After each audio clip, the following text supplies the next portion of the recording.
আজ সকালে ঘুম থেকে উঠে চলে গিয়েছিলাম এক জায়গায় খেলতে। ওই জায়গাটা হলো দেউলা থেকে নেমে একটু ভিতরে ঘটকপুর বলে জায়গাটা। তো ওখানে হাই প্রেস বল খেলা হচ্ছিলো জোরে। এখানে দাদাগুলো ব্যাট করছিল, খুব সুন্দর সুন্দর শট দেখাচ্ছিলো। আর এখানে আমরা অনেকক্ষণ খেলার পর মানে ফার্স্ট রাউন্ড খেলে জিতেছিলাম।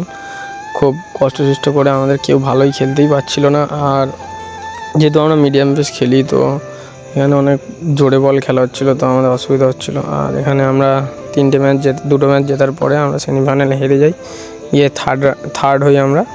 তো অবধি দেখো তোমরা। আর এই আমার দাদার কাছে ট্রফিটা তুলে দিল। আর আমরা ওখানে থেকে চলে এলাম ট্রেনে করে।